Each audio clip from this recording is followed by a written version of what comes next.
को पार कर देता है, जैसे नाव पार कर देती है। कर्णधार सदगुरु दुर्लभा, दुर्लभ साध सुलभ हरि पावा। ये जो साधन मिले हैं हमें और आपको, ये सब कृपा से मिले हैं।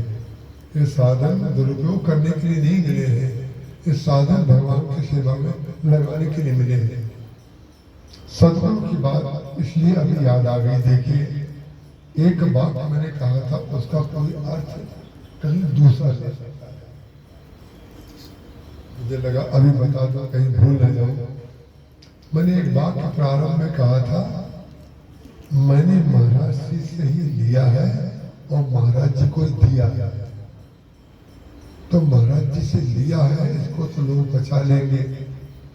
महाराज जी को दिया है, ये किसी किसी के पेट में नहीं पच सकता है। रामायण हमें कहते रहते हैं, फिक्र करो। तो मैं आपको एक बात इसलिए बता दूं, क्योंकि भगवान राम ने यहाँ पर नीति का उपदेश किया है पूर्ववासियों को बुला करके। जब नीति का उपदेश किया तो उन्होंने जो जो बातें कही वो बात याद आ जाती कि वो बात रह गई है। भगवान नीति का उपदेश सबको कर रहे हैं। एक बार महेश जी, आपको जरूर पता होगा, नेपियंसी रोड पर एक बिल्डिंग है, वर्षा बिल्डिंग, रंभा आदि जो बिल्डिंग 3 है, उनके सामने एक वर्षा बिल्डिंग है। गोपी कुमारी जी बिरला जब महाराज जी से प्रवचन उनके आयोजन होता था, उस समय महाराज जी वर्षा बिल्डिंग के सबसे नीचे तल्ले पर रुके थे, फर्स्ट फ्लोर। वो सोमानी जी का गेस्ट हाउस हुआ करता था उस समय श्री बी आर रिया जी, जो महाराज जी की गीताबाई रिया, जिन्होंने महान सेवा की महाराज जी की, वो आए अपने बेटे के साथ। उन्होंने कहा, हम आपका प्रवचन कराना चाहते हैं। मैं उसी संदर्भ में कह रहा हूँ, ऐसा मत समझिएगा दूसरा संदर्भ है। तो महाराज जी ने कहा ठीक है। उस समय मोबाइल वगैरह तो हुआ नहीं करते थे, चिट्ठी पत्री से ही होता था। महाराज जी ने कहा कि कहाँ होगा प्रवचन आदि आदि। उन्होंने कहा बिल्कुल पालने में हमारा लक्ष्मी नारायण मंदिर है, वहाँ कराएंगे। सब बातें हुई, कोई परिचय नहीं। तो उन्होंने कहा हमें थोड़ा व्यवस्था बता दीजिए, क्या क्या व्यवस्था आपकी करनी पड़ेगी। तो रायपुर महाराज जी गए वहां से रामकृष्ण मिशन विवेकानंद आश्रम। तो महाराज जी के लेटर पैड पर पहली चिट्ठी महाराज जी ने मुझसे लिखने के लिए कही है कि अरे भाई, उस समय महाराज जी मुझसे मैथिली कहते थे। अरे मैथिली भाई, वो रिया जी आए थे, उनका पता नहीं रखा है क्या? कुछ व्यवस्थित नहीं था, ऐसे था, पता रखा है क्या? हमने का पता रखा है। और उन्होंने इतनी सेवा की, इतने माता जी गीताबाई इतनी सेवा की कि आज तक समुद्र गौरव अपार्टमेंट 6A बंगलिशी से बम्बई 25 अभी तक आया है। उन्होंने महाराज जी की बड़ी सेवा की। माता जी को हृदय से मैं चरण छू करके प्रणाम करता हूँ। कई बातें ऐसी हैं महाराज जी की सुनाने की इच्छा होती है, लेकिन उसको कट कर दिया, बात अपनी जगह आ जाए। चिट्ठी लिखी मैंने, व्यवस्था की, तो 2 पन्ने में चिट्ठी लिखी गई। चिट्ठी गई, महाराज जी की कृपा से मेरी हैंड राइटिंग बहुत अच्छी थी। अब बहुत दिन से लिखा नहीं है, पता नहीं कैसी है। तो उस समय बहुत ही सुलेख था मेरा, बहुत अच्छी चिट्ठी थी, अच्छी चिट्ठी लिखता था। महाराज जी ने चश्मा लगा करके चिट्ठी को देखा। चिट्ठी को देखा, महाराज जी ने हस्ताक्षर कर दिया, चिट्ठी गई। उसके बाद एक समय ऐसा आया,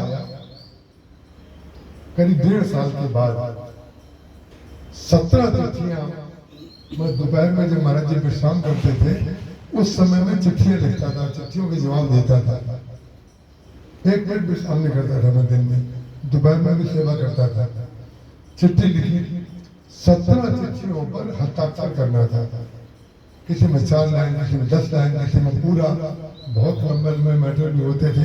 किसी में विवाह का मंगल कामना है, तो महाराज जी ने क्या किया, पहली चिट्ठी जो मैंने लिखी थी वो तो बड़े ध्यान से चश्मा लगा के पढ़ी, कहीं कहीं रुकेगी, फिर आगे बड़ी मुश्किल में कम से कम 3-4 मिनट लगा उनको चिट्ठी पढ़ने में, हस्ताक्षर करने से पहले। वो 17 चिट्ठियां जो हमने हस्ताक्षर कराई, तो महाराज जी ने कुछ पढ़ा नहीं और सब पर हस्ताक्षर उठाते गए, हस्ताक्षर करते गए। तो मैंने महाराज जी से पूछा कि आपने 17 चिट्ठियों पे साइन कर दिया, किसी पे ज्यादा लिखा है, किसी पे कम लिखा है, और देखे नहीं कि हमने क्या लिखा है। बोले हमने तुमको पहले दिन ही देख लिया था। मैंने महाराज जी से कहा हमने कुछ भी लिख दिया हो और आपने हस्ताक्षर कर दिया। तो महाराज जी ने कहा तुम हमसे लिखवाओगे भी तो हमको ही लिखवाओगे, तुम हमको लिखवाओगे भी, हमसे हस्ताक्षर भी कराओगे, तो हमसे ज्यादा कुछ नहीं लिखवाओगे। हमारे पास और क्या है जो तुम हमसे हस्ताक्षर कराओगे, हम तुमको जान चुके हैं। कल्पना करिए 17 चिट्ठियों पर कोई हस्ताक्षर कर दे और देखे नहीं कि काय पे हस्ताक्षर कराया जा रहा है। तो मैंने महाराज जी को वो विश्वास दिया जिसको बगैर देखे तो हस्ताक्षर कर गए। इससे आगे मैं नहीं कहूंगा। एक हस्ताक्षर और भी किया महाराज जी। उसका कारण क्या है, महाराज जी राम के जी साक्षात हनुमान जी थे, साक्षात राम जी थे, साक्षात भरत जी थे। महाराज जी ने एक बार कहा, एक बहुत बड़े उद्योगपति महाराज जी के कमरे में मिलने आए, उनके लिए सोफा लगवाया महाराज जी ने। एक बार आईजी पुलिस लखनऊ से, आईजी सबसे बड़े आईजी पुलिस आ रहे थे, तो उनकी दरोगा व्यवस्था करने के लिए आया, पूछने के लिए कहाँ ठहरेंगे, क्या होगा, सब बरने की बात है। तो आईजी पुलिस के लिए जो दरोगा आया, उसके लिए महाराज जी ने कुर्सी डलवाई, और आईजी पुलिस जब आ गए तो कोई कुर्सी नहीं, वो दरी पे बैठे नीचे, नाश्ता वास्ता होगा, सब चले गए। हमने महाराज जी से कहा महाराज जी क्षमा करें, आज हमारे समझ में नहीं आ रहा है कि दरोगा जी के लिए कुर्सी डलवाई और दरोगा जी को कमरे में बैठ के चाय पिलाई, और आईजी साहब के लिए आपने कोई चादर भी नहीं बिछवाई। बोले अरे भाई दरोगा जी हैं और आईजी साहब हमारे शिष्य हैं, शिष्य पर हमारा अधिकार है, दरोगा पर हमारा अधिकार नहीं है। गुरु जब आपसे पक्षपात करे, जब दूसरों की तुलना में आपकी अवहेलना करे, तो समझ लीजिए आपका वास गुरु के हृदय में हो चुका है। जब आपको उठा करके दूसरे को बैठा दे, आपकी कुर्सी पर दूसरे को बैठा दे, आपको उठा दे, तो समझ लीजिए आप उसके निकट पहुंच चुके हैं। ये नीति भी है, ये प्रीति भी है, ये परमार्थ भी है, ये स्वार्थ भी है। नीति प्रीति परमार्थ स्वार्थ को न जान सम जान जथारथ। जैसा भगवान महाराज जी जैसे नीति करते थे, भगवान जी जैसे प्रीति करते थे, महाराज जी जैसा स्वार्थ करते थे, महाराज जी जैसा परमार्थ करते थे, इसको मैंने देखा है। मैं जिया हूँ और पूरी चेष्टा करता हूँ, प्राण लगाता हूँ, मेरी तबीयत खराब हो जाती है इस नीति प्रीति परमार्थ और स्वार्थ को करने में। आपको पता है कई बार कथा में जाते समय गोली लेकर के कथा करता हूँ, कई बार रामायण का पाठ करते समय डबल गोली जीभ के नीचे डाल करके मैं पाठ करता हूँ। क्यों? ये भव है, ये सागर है, इससे विभव करना है, इसमें कार्य करना है, और इसमें अगर आप गिरे, महाराज जी का ब्रांड लगा हुआ है, ब्रांड की रक्षा करना हमारा कर्तव्य है। मुहर लग चुकी है महाराज जी की, महाराज जी की मुहर मेरे ऊपर ना लगी होती तो मैं शपथ पूर्वक कह रहा हूं, मैं लंगोट पहन करके भाग गया होता,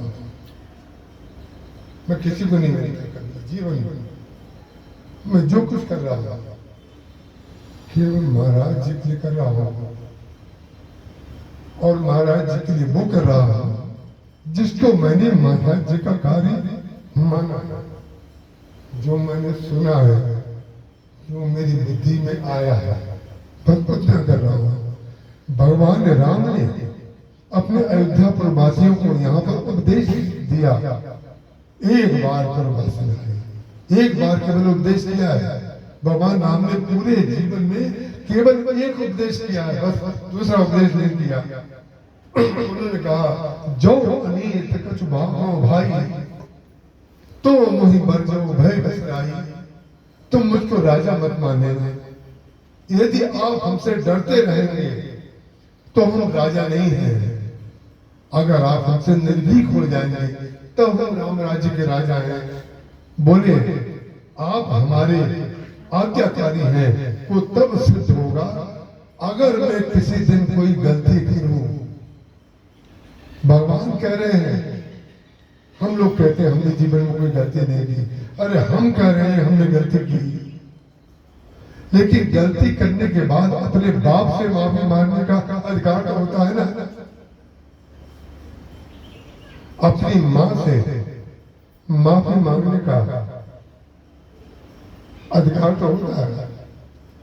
भगवान राम कह रहे हैं कि मैं अगर कोई गलती करूं तो आप कृपा करके मुझे मेरा डर छोड़ करके मुझे बता दीजिएगा। भगवान राम कह रहे हैं जो अनीत कछु भागो भाई, तो मुई बरजू भय बिसराई, डर छोड़ करके मेरा हाथ पकड़ करके आप मुझे रोक देना। यह है राम राज्य।